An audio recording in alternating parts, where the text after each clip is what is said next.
Quiet, quiet friends. I have a tale to tell before the tavern closes tonight. I have come a very long way and seen so many places. I've heard many stories, and I am happy to be here now to share them with you. So gather round. Last we met, I told you of the cataclysm, and I know I left many of you with more questions than I did answers. Tonight, I think we're in for something of a lighter topic, and as it is the time of year for festivals and celebration in much of the lands of Lorelei, so I have picked a tale you likely have not heard before. Here, in the Wayward Mountains, nestled into a valley hidden from the eyes of those who would wish them harm, is a city of buildings only about 12 hands tall. There live the Gnawbix. Most who have seen them call them rodent folk, but they were quite clear with me that they prefer the term Gnawbix. They are a people of many varieties: badger, beaver, mouse, hedgehog, or rabbit. The tallest of them stand at 6 hands tall, the shortest around 4 or 5, but in each and every Gnawbix is a rare gift that sets their species apart. They call it the Call of the Clever, and they say it's little magic gifted to them by the goddess to keep them safe from all harm. When I arrived in their city, Burrowhaven, I was met with uneasy glances.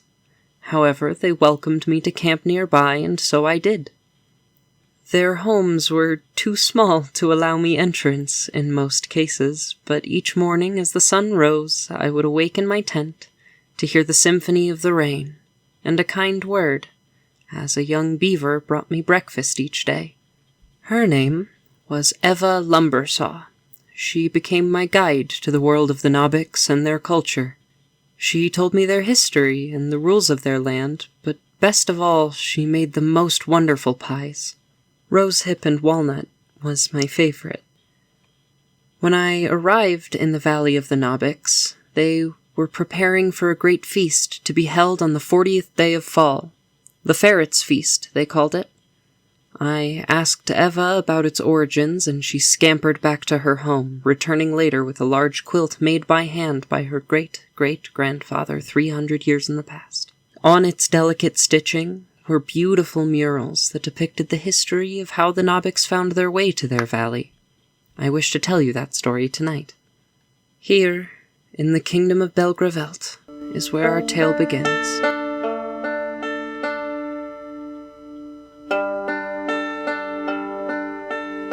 The Gnawbix were once a part of our culture, tilling fields and sewing clothes. Many served in the armies of Belgravelt, and a few were renowned members of the Winter Army. However, a new king came to power, a king whose name the Gnawbix have forgotten now. He was callous and staunch in his belief that only humans should inhabit this mountain nation. He sent men in droves to hunt and capture the Gnawbix people, rabbit folk dragged from their warrens, beaver people pushed from their dams, mouse hearts removed from the churches and the fields they had worked in. He gathered all Gnawbix in the castle. There he sat on his throne, pursing his lips and tapping his foot as he decided the best way to dispose of them. One of his advisors suggested they eat the Gnawbix people. Another offered the idea of turning them all into hats. However, as they spoke, the hero of this story emerged. He was born in these lands, a young ferret with white and black fur. His name was Tucker Troublefoot, and he stepped to the front of his people. They say he could feel the calling of cleverness, and he stood before the king without fear. He made the king an offer, with a sly smile on his face and a swish of his tail. He said, "Good king, clever king, here's a silly thing. Good king, wise king, I kneel and kiss the ring. My people shall leave, O Lord, O King, for my fur the gods did weave. If you allow them to depart, I shall give you a head start to take my heart. My fur it grants wishes, my tail quickly swishes. To use my fur would bring riches, but you must let them leave, my king. The king sat in a pensive silence before replying with a laugh. He told Tucker that if the ferret could evade his men for 3 days and 3 nights, the other Gnawbix would be set free and allowed to leave the kingdom. However, if the men caught him, there would be a ferret's feast.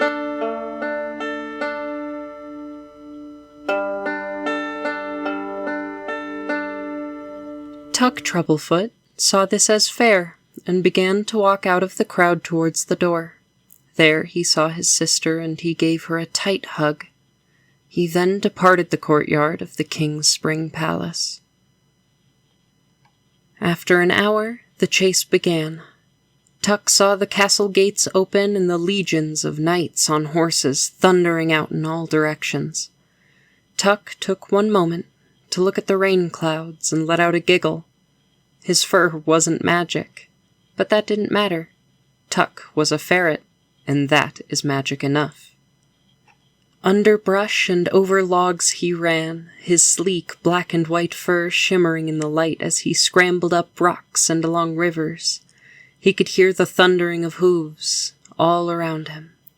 The rain slowing to a drizzle as the day carried on, but Tuck did not slow his pace.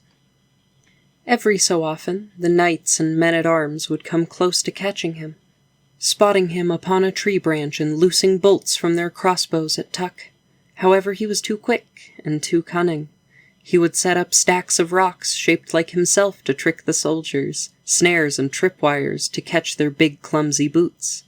He would drop rocks from the trees and bite the ankles of men as they wandered past. And so it carried on for the first day. As the sun began to set and painted the rain clouds a simmering orange, he crawled into a tree above the camp of his would-be captors. In his tree above them he simply sat and listened to them talk to one another. They talked of the Gnawbix, and how they now sit in the castle dungeons, crammed into a room barely large enough for 30 of them, let alone 200. He heard the words they called his kind: crop blight, plague rats, vermin. He had always hated that word. The next morning the chase began again. Through the trees he could hear the men shouting at him. Vermin they called him, rat they chanted. He was a ferret, and all rats he had met had been noble ones. But it was cruel to misidentify him on purpose. He rushed through the wilds to a quiet pond at the edge of the Volsgarten, a place where men feared to tread, but where Gnawbix were often unharassed. He sat beside the water and pondered the world around him. Those men, mere boys with swords, only called him those names because their king told them it was okay. They only hunted his people because they had been tricked into believing that Gnawbix were somehow trespassing on this land. It was unfair. He watched the pool ripple and shake as dragonflies glided the surface and frogs bounced around the edges of the water. There he watched the natural processes. The larger bugs ate the smaller bugs. Then the smaller animals ate the larger bugs. The larger birds ate the smaller animals. A world moving ever forward, careful in its processes, and only as fair as the rise of the sun and the hunting of a wolf. It gave him an idea.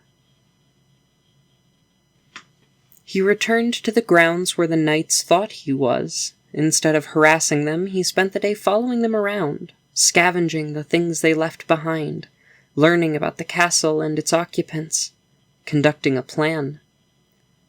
From one of their packs he stole a map of the Waywind Mountains, from another a sharpened dagger off of their belt. He scampered out of the woods and back to the king's spring palace. He scampered up the walls and through the hallways as the sun set again.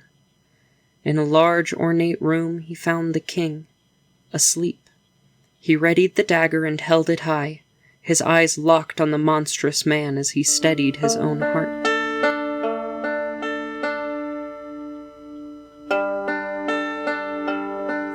However, he could not do it. He lowered the knife. This man deserved this fate, but in the end it would only prove his false claims. Tuck's people, as all peoples, contain many individual souls. Some may be thieves, others may be killers, but to label them all as such was short-sighted. If he slew this king, it would only reinforce the humans' fear of the Gnawbix and the lies that had been told to them.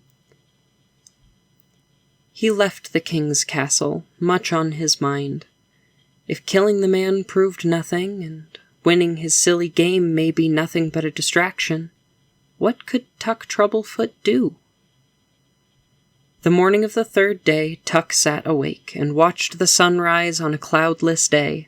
No rain would fall, and as the yellow light painted the forests of Belgravelt, Tuck had an idea.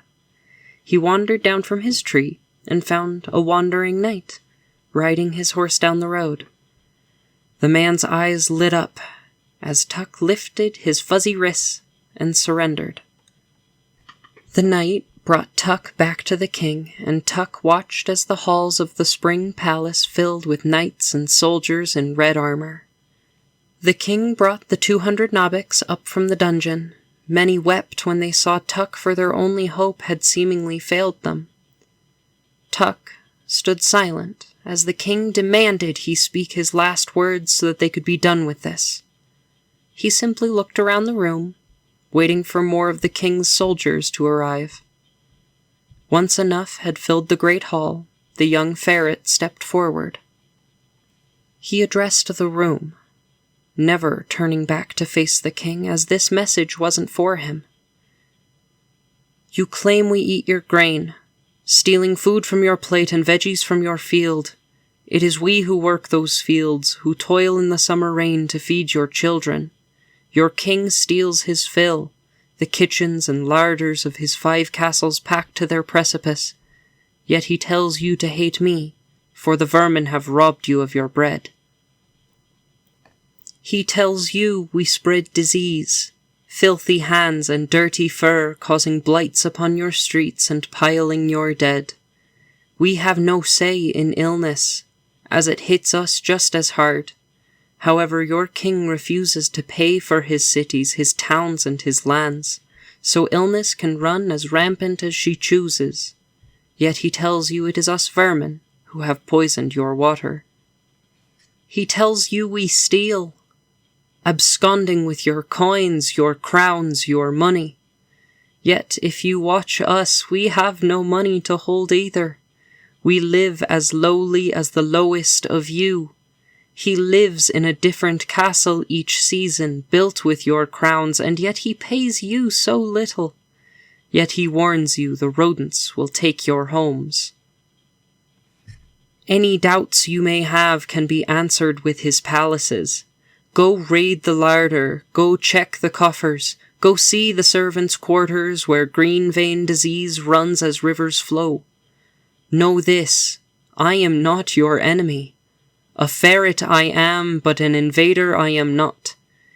If you seek to know what ails you, do as the beavers do and wander upriver. You will always find a true blight infecting it at its source.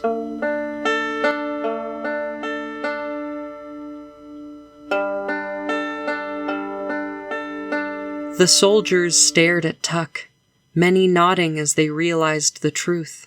Many refused to face it, feeling that to have done horrible things in the name of a deceiver would mean having to admit they were wrong, and pride can be as a chicken bone swallowed, that is to say, with difficulty. However, a brave few drew their swords and stepped in front of Tuck and the rest of the Gnawbix.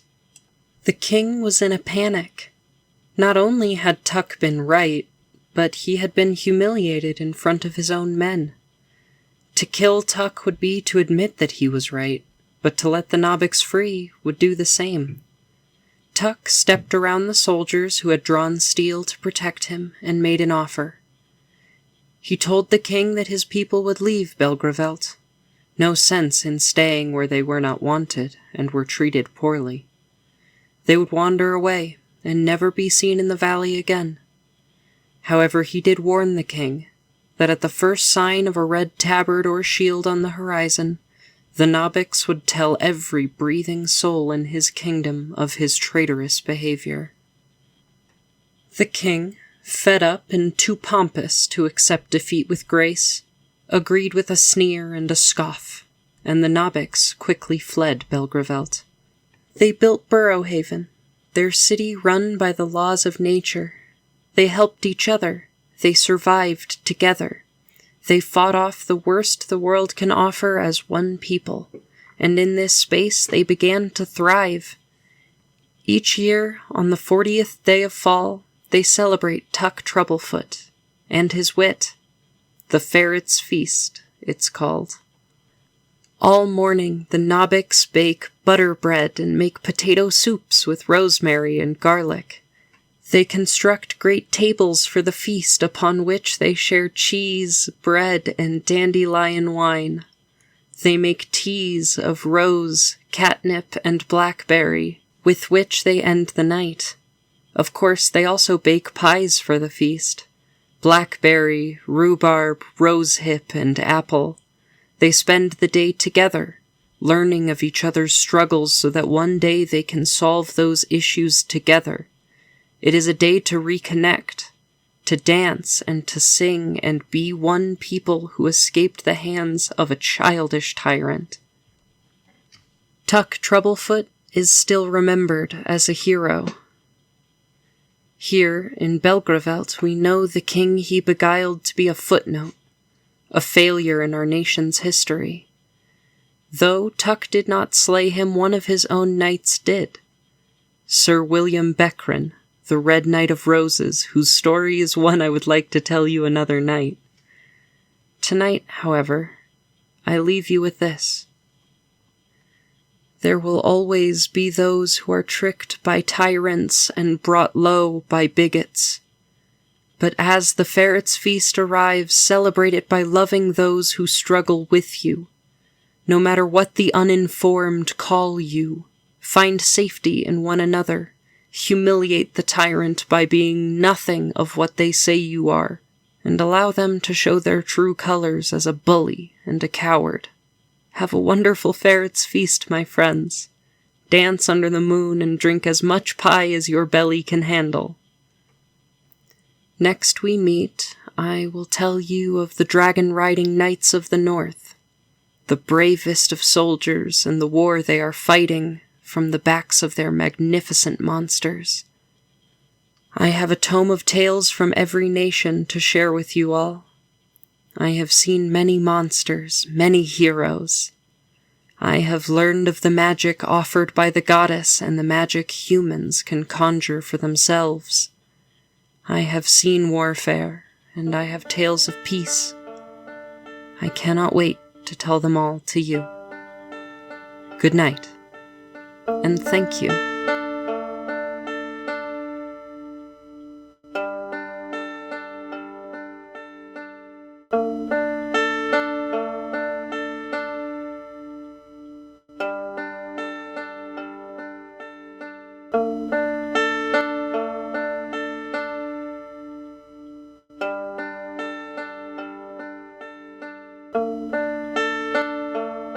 Legends of Lorelei is a narrative fiction podcast by Livewire Multimedia Stories. The Bard is voiced by Gwen Fullman. Written by Gwen Fullman. Co-executive produced by Gwen Fullman and Elizabeth Fullman, with music by Gwen Fullman. If you enjoyed what you just listened to, please consider contributing to our Patreon. If you would like updates on this project or any of our other projects, come follow us on Instagram at Livewire Multimedia, on Tumblr at Livewire Media, or subscribe to us on YouTube at Livewire Multimedia Stories. Thank you for listening.